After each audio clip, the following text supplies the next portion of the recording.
Time to do some hiking today. It's been quite a while since we've done any hiking. So we are heading to Rancheria Falls.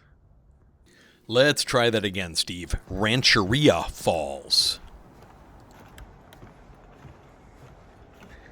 Time for a morning hike to a waterfalls right on the British Columbia Yukon border. It stopped raining. In fact, the sun is out. That's kind of nice.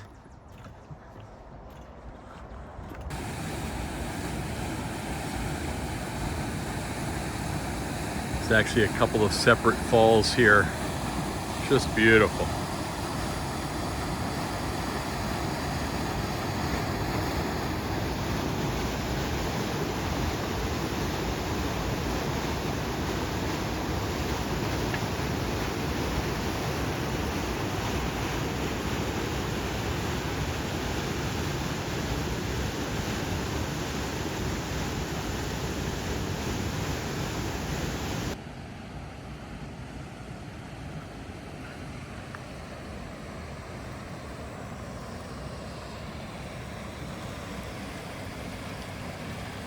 So there's two waterfalls here. This is beautiful.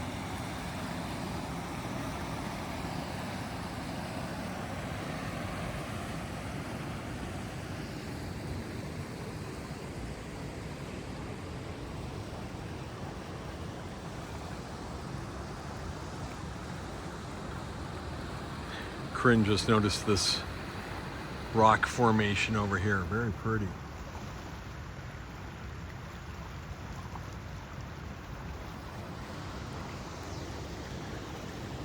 Water is so clear.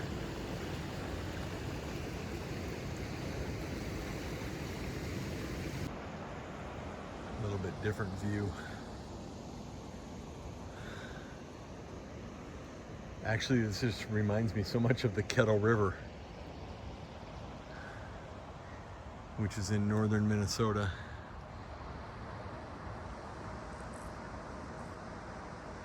Northeastern Minnesota, I guess it would be.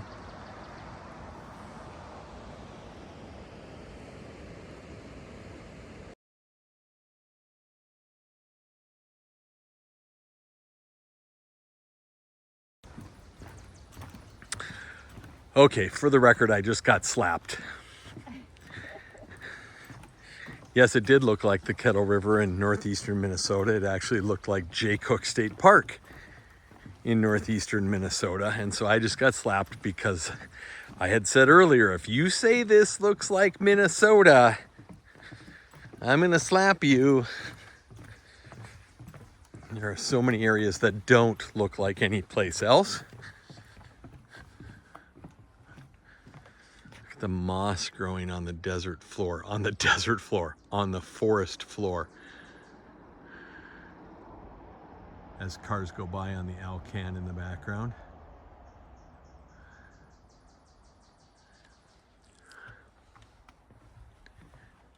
Or the Alaska Highway. I need to stop calling it the Alcan.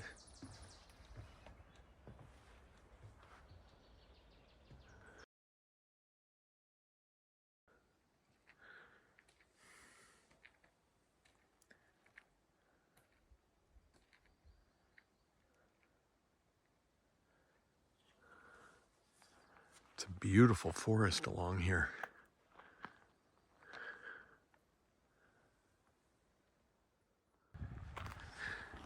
So we're gaining an elevation again, and they're starting to talk about watersheds and the Continental Divide, which is pretty important up here because most of the water here goes up to the Arctic Ocean through, I think, the Mackenzie River.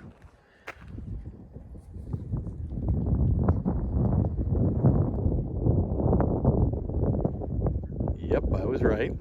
And I think the Yukon River, but I'll read it like you, and the Liard River, which we've been following, and it's a huge river. Holy cow.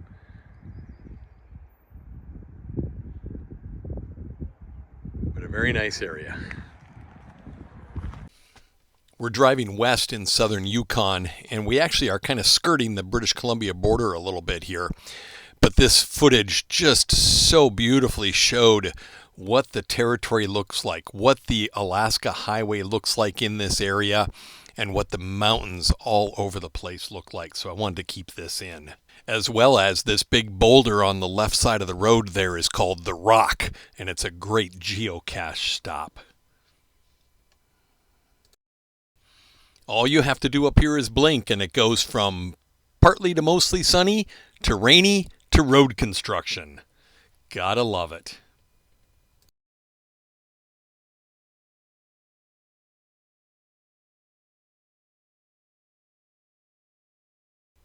A little bit more driving, and then it's time to get out and stretch and let Brinkley run around on the leash a little bit, play catch with a tennis ball while it's not raining.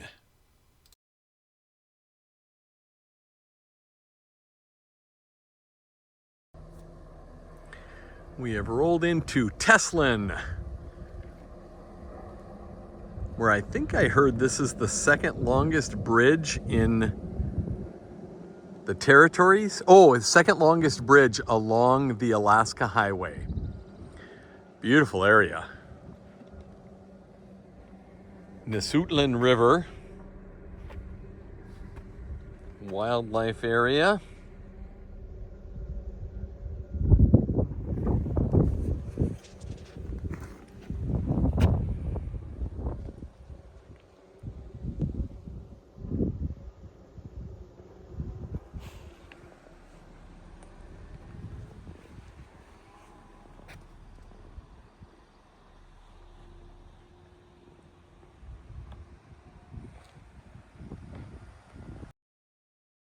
All right, Brinkley got some good playing in while it wasn't raining, and it's time to head over this bridge, which I just found out is the longest bridge along the Alaska Highway.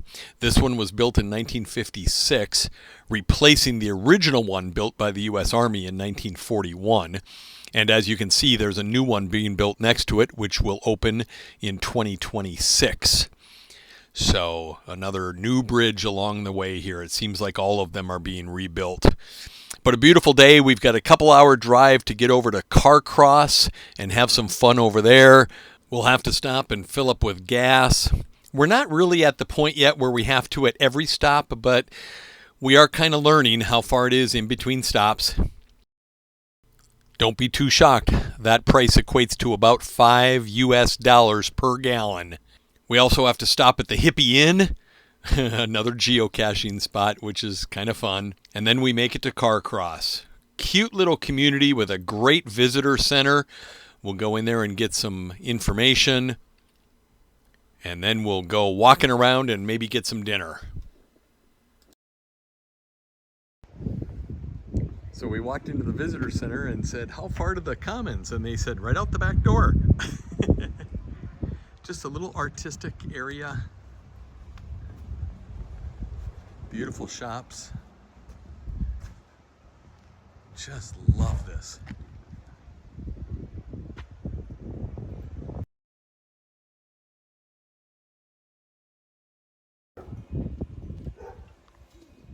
It's not Brinkley barking.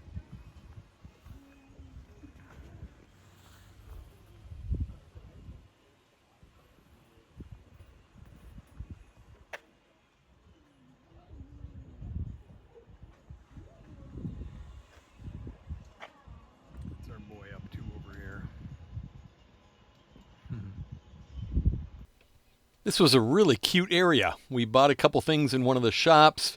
Brinkley did great, even though there were stray dogs running around. And then we found a really nice restaurant. The music was so loud that I can't use what I said. So yes, I was saying hi to Corinne as I walked in.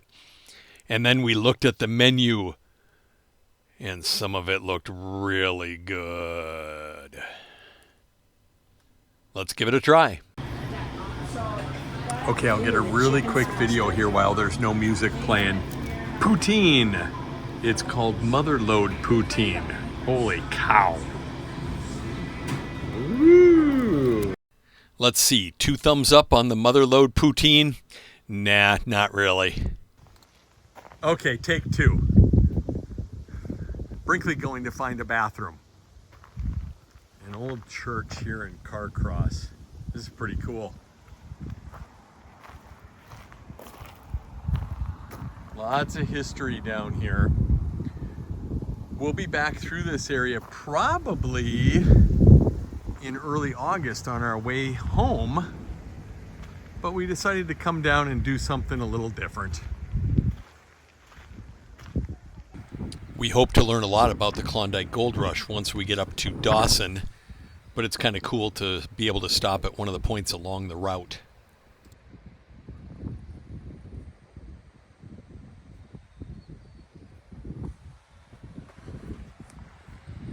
Beautiful area here.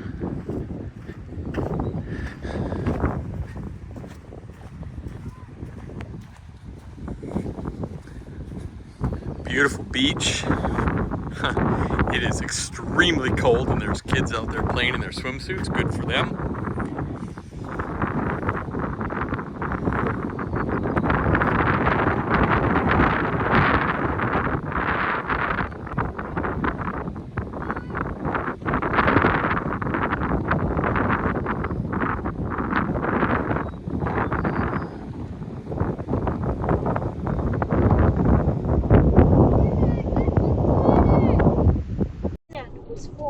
During the late glacial period, when large glacial lakes formed and deposited silt. When the lakes dried, the dunes were left behind. Cool. Let's go. Brinkley can do some running around.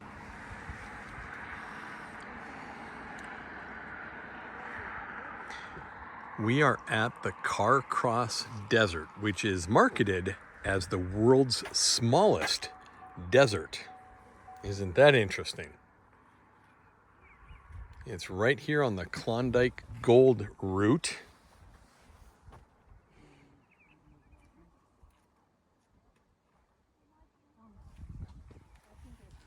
Very interesting.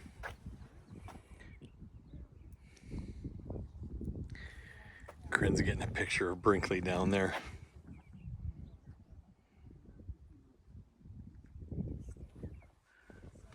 It's kind of a cool area. Ooh. Look at those guys.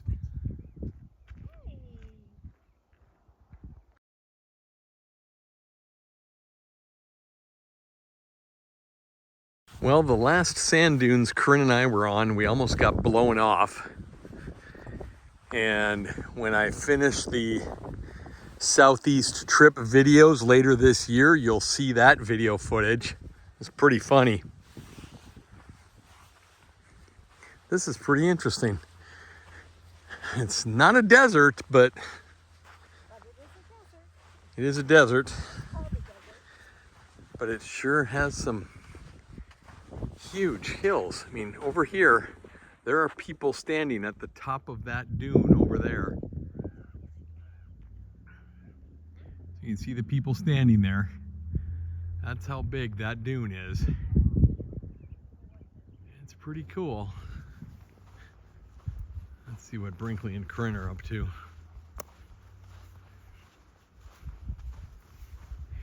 I guess it would also, Corinne, I guess it would also help the desert feel if it wasn't 53 degrees Fahrenheit. Well, and pine trees all over. And pine trees all over? Yeah, exactly. They say they use this for sandboarding. Oh, And okay. then snowboarding in the winter. Ah, okay. Again, if there's snow here, that defeats the... Isn't a desert something that has less than like an inch of rainfall a year or something like that? So, but it is cool. If you Google smallest desert in the world, Carcross comes up. This one comes up, huh? Okay. Alrighty. What do you think, Brink? Huh? 2 paws up? Huh? You like this sand? You want to go on the tire tracks? Oh, I just stepped in one.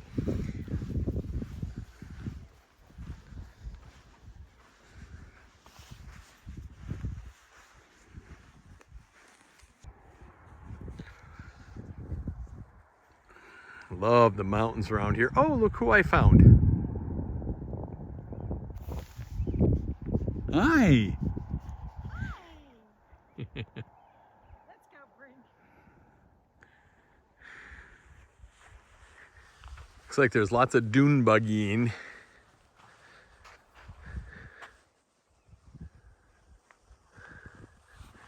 Here we got the snow-capped peaks back behind us.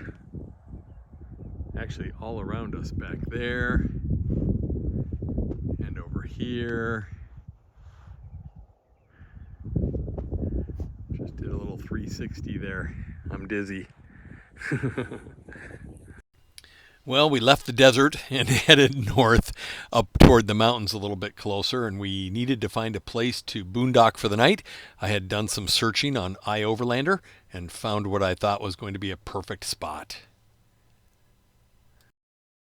We are boondocking at the end of the road at a pull-off near a lake in far southwestern Yukon. This is the way a lot of them are. Hi guys, getting bit up a little bit? Yeah, put your hood back on, I know.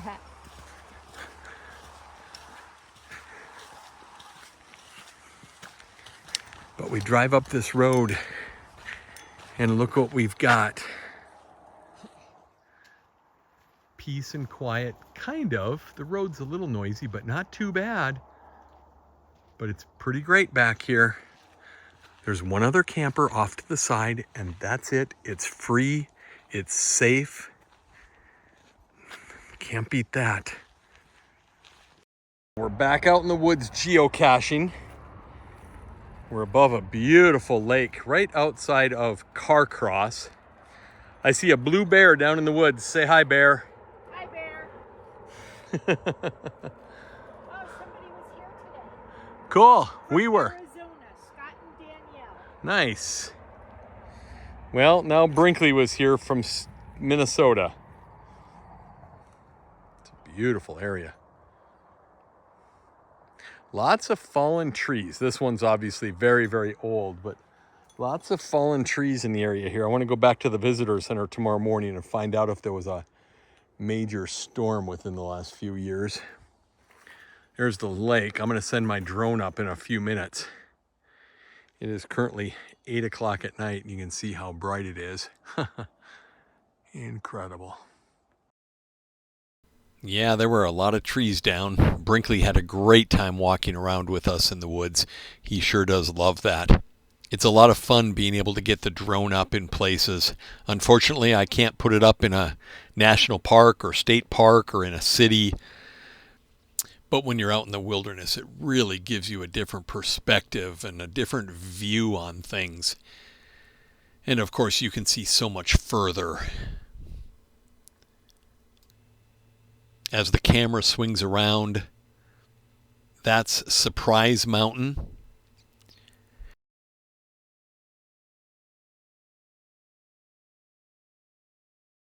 And then looking almost straight south down the road here, those snow-capped peaks are actually in Alaska. Those are the mountains around Skagway, Alaska, and we will be there in about a month. As we come around to the east a little bit here, that is Caribou Mountain. There's a few of these green type lakes. This one happens to be called Emerald, but there's one right down the way and a couple more around the corner. And I've taken a photo of placards here that will kind of describe why they have this color, but it's basically the sunlight reflecting off the bottom, and the bottom has calcium carbonate from the limestone in the area and from algae, easy for me to say, and from algae and from snails that have died thousands, millions of years ago. It's kind of a cool history. Well, we'll bring an end to this video. This one's been a lot of fun. Carcross was a beautiful area. The drive along the British Columbia-Yukon border here has been just spectacular with the different topography, the mountains, the forests, the really cool lakes down here. And as we were sitting watching the drone footage, and I could see Alaska just out there. I could almost touch it. It's my 50th state. I can't wait for us to get there and share it. But for now, we decided to sit and relax and watch a couple of squirrels play around in a hole in this aspen tree or poplar tree in the boondocking area here. So thanks for being with us. Thanks for joining us. Sure is a lot of fun putting these videos together. Take care and safe travels. See you next time from Whitehorse and the start of the Klondike. Okay, so I just cannot say goodbye to these squirrels. They are too cute. We must have watched them for a half an hour. I think I had 25 minutes worth of footage on them. I just set the camera on a tripod and let it record, so that was kind of fun. But all right, we'll say goodbye from here. And then a little bit of footage of leaving this boondocking spot tomorrow morning to head up to Whitehorse. Miles Canyon. That looks like it could be a fun area. And then starting the Klondike Highway. We're still hearing about fires, so we hope everything will be okay. So as we pulled out of our beautiful boondocking spot,